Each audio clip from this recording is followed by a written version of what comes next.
Alors je vous présente la ligne diomètre, qui est une ligne particulière à Gégère-Lecoultre, puisque l'objectif l'idée de la ligne diomètre, c'est d'avoir avant tout une complication qui n'a pas d'influence sur la précision de la montre.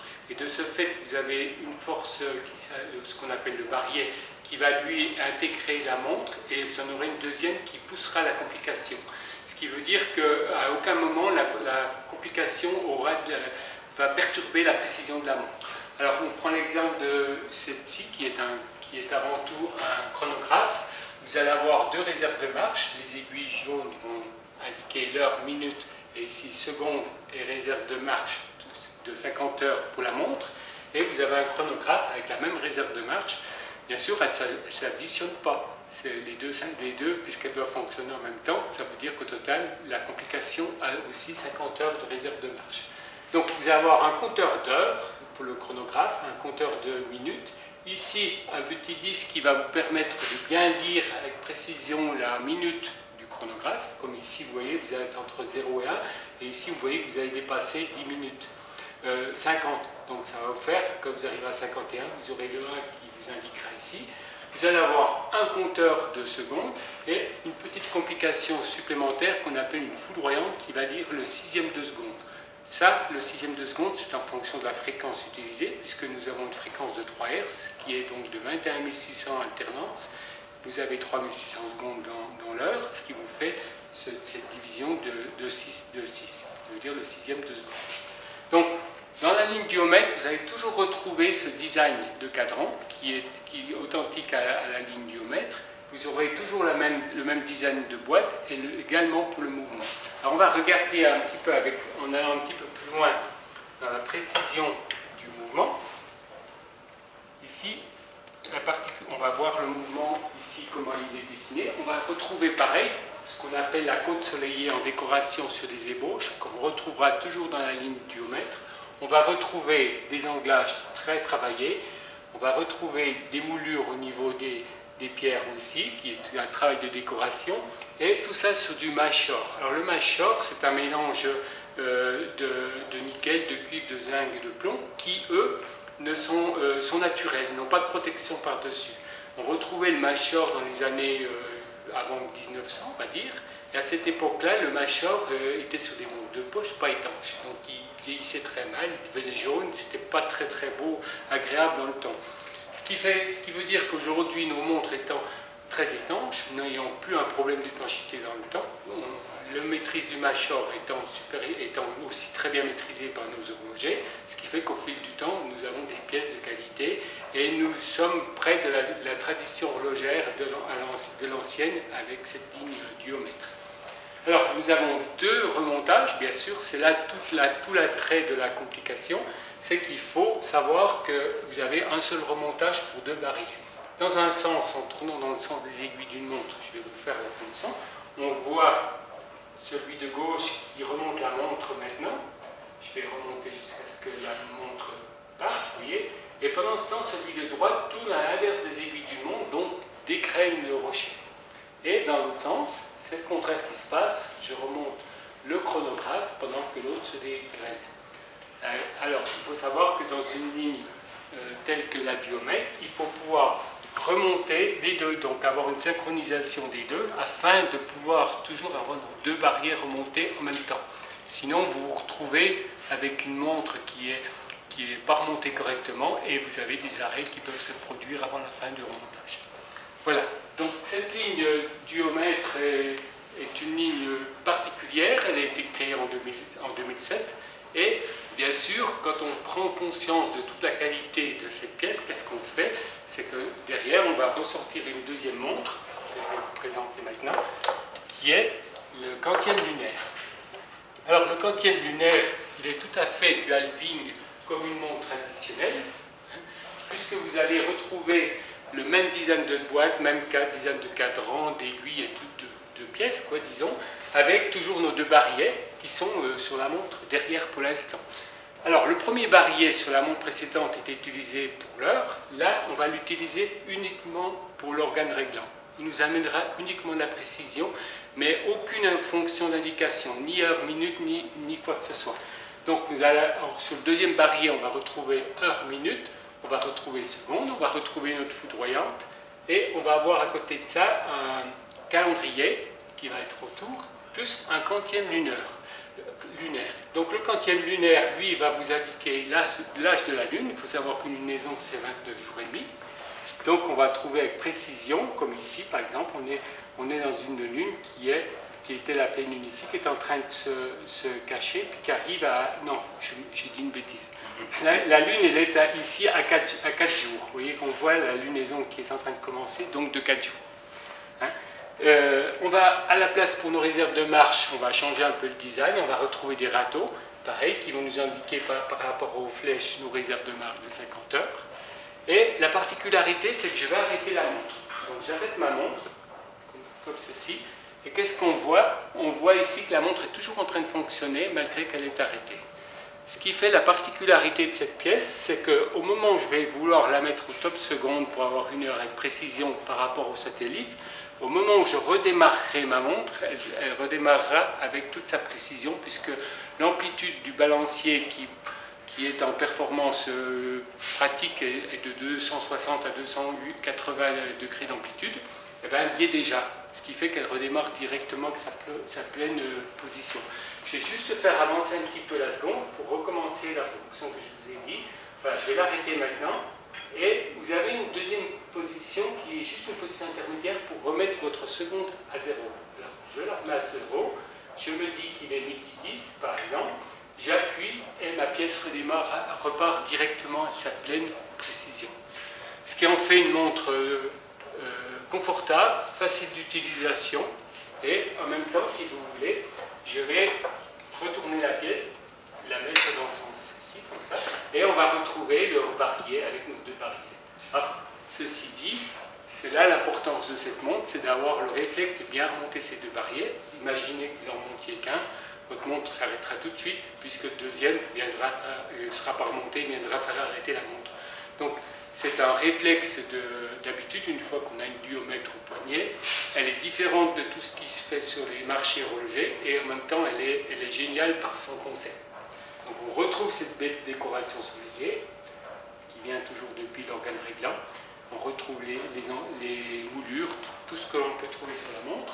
Et de là, on va aller regarder la troisième, qui est aussi particulière, c'est le sphérotourbillon.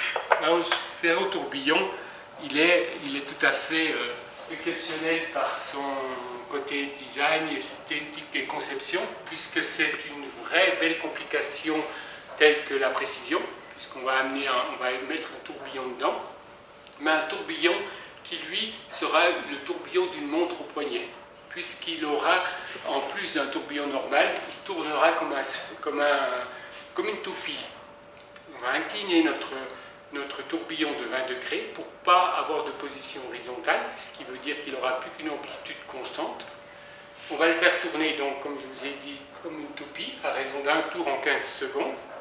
Et dedans, notre tourbillon, afin qu'il soit en même temps exceptionnel dans, je dirais, un point de vue théâtral, de pouvoir le regarder fonctionner, qu'il vive au moment où on le regarde. Donc il va tourner à raison d'un tour en 30 secondes.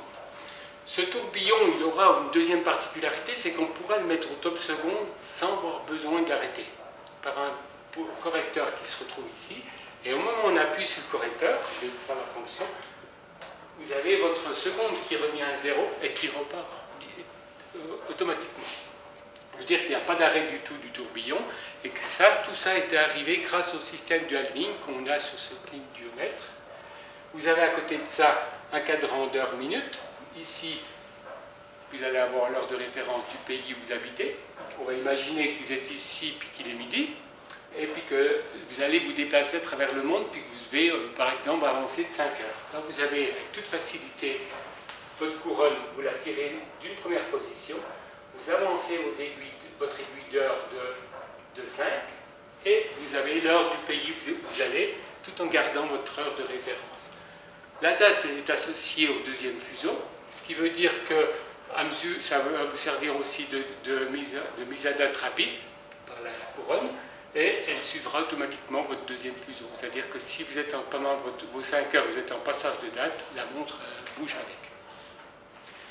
vous avez vos deux références, régulateur ici pour la partie sphéro, et ici pour l'heure de la montre. On va aller regarder un petit peu la qualité du mouvement, comme il est ici, dans le sens comme ceci, et vous allez pouvoir vous apercevoir que vous avez toujours cette décoration soleillée, très travaillée, avec des très beaux angles qui vont être faits au niveau de toutes les ébauches, des anglages au niveau de cette partie acier qui, on voit ces très beaux anglages bien terminés, des moulures à toutes les pierres. Ça va en faire une montre, je dirais, exceptionnelle. C'est une montre qui révolutionne l'horlogerie puisqu'elle est unique en 2012 avec ces deux barillet. Toutes les positions, toutes les fonctions sont tellement indépendantes qu'aucune perturbation à la précision de la montre. Vous avez ici votre barillet qui lui sert à faire fonctionner votre sphéro et votre deuxième barillet qui lui emmène l'heure, emmène les secondes, emmène la foudroyante, la seconde avec le flyback et puis qui emmène le deuxième fuseau horaire, donc le calendrier. Donc c'est une montre qui est complètement exceptionnelle, je vous l'ai dit. Et puis derrière, on va aller passer à la troisième, à la quatrième même, je vais dire, puisque on va aller regarder celle de 2013, qui est un autre produit. On va le regarder, c'est la ligne UTT, ce qui veut dire, je ne sais plus le terme exact, unique travail, voilà, exactement. Donc vous allez avoir un cadran qui va vous donner heure-minute, comme traditionnel à la pièce, et un deuxième cadran qui aura une heure sautante avec une indication de minutes qu'on pourra changer en fonction du fuseau où vous allez. Imaginez dans vos fuseaux horaires, par exemple, on va dire le Sri Lanka, où il y a 4h30, on pourra changer par demi-heure notre minute, puisqu'on peut la changer par minute. C'est un calage qui se fait par minute en fonction de l'endroit. Donc imaginez que vous avez l'heure ici, que vous êtes sur GMT plus 1 pour ici. À côté de ça, vous changez votre fuseau, vous pouvez le mettre en fonction de l'heure où vous allez. Je vais vous faire l'exemple. Je vais changer le fuseau. Je vais comme ceci. Je vais venir je vais mettre, on va imaginer qu'il est midi à notre montre. On va changer la pièce et on va la mettre à la même heure dans le pays. Alors vous allez voir qu'on le change avec facilité. On revient un petit coup par un va-et-vient. On change nos heures. J'étais trop vite.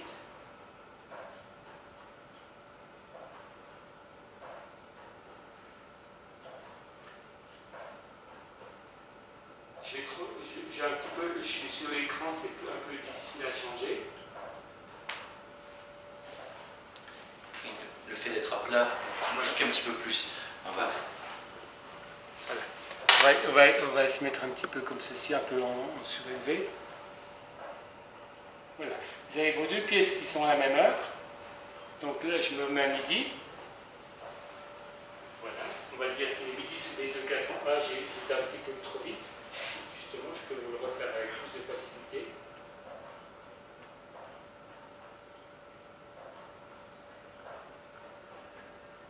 Voilà. Et à partir de là, vous mettez en heure GMT ici. Une fois que votre montre est réglée, vous avez deux poussoirs, un qui va vous faire avancer les heures sur la map-monde ou qui va vous les faire descendre.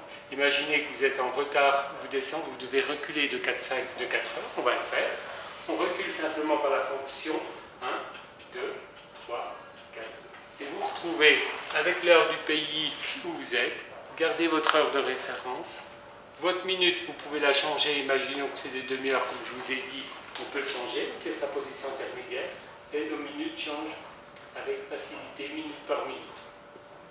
Ce qui veut dire que là, vous gardez votre heure de référence, vous êtes dans un fuseau, mettons que 4h30 changé, vous avez votre fuseau qui vous indique où vous en êtes, vous avez votre map-monde qui tourne, ça en fait une pièce exceptionnelle, et en même temps, si on regarde derrière, on va retrouver un mouvement traditionnel à la ligne du diomètre. On va le regarder plus près, avec toutes les informations autour qui vous indiqueront les fuseaux -4, -5, -6, Mexico. Vous avez toutes les informations des fuseaux à travers le monde. Vous gardez la qualité de votre pièce avec vos décorations avec une fréquence un petit peu plus élevée puisqu'il est une 4 Hz, et vous aurez une montre encore exceptionnelle dans la ligne Duomètre. Est-ce qu'on peut dire que c'est la montre de référence pour les voyageurs chez Jaeger-LeCoultre? Alors je pense qu'elle sera, on peut le dire avec facilité, car au niveau confort d'utilisation, c'est vraiment très très pratique. Imaginez que vous êtes, vous êtes à Paris, vous partez pour aller au Sri Lanka, on vous dit, ben voilà, Sri Lanka c'est 4h30, vous faites 4 fonctions de plus sur votre montre, vous ajustez votre minute d'une demi-heure avec un confort facile, et vous êtes tout de suite à l'heure du Sri Lanka qui est à 4h30, vous gardez votre référence. C'est une montre, je dirais oui, très très confortable d'utilisation, très facile, très simple. Quand est-ce qu'on pourra la trouver dans la nouvelle boutique Place Vendôme à Paris? Est-ce qu'il y a une date prévue? Ou alors, parce que là on est encore sur un prototype, juste sur une présentation, est-ce qu'il est prévu une sortie officielle dans un délai relativement court? Alors on va vous la présenter officiellement donc au SIHH, et après on peut dire que dans l'année, très rapidement elles vont être alimentées. Moi je ne peux pas vous répondre quels mois elles vont être mises sur les marchés. Et dans le courant 2013 très facilement. Elle est fabricable, aujourd'hui elle est maîtrisée au niveau développement, ce qui veut dire que tout de suite derrière elle va pouvoir être fabriquée pour être dans les marchés. D'accord. Monsieur Christian Laurent, je vous remercie beaucoup.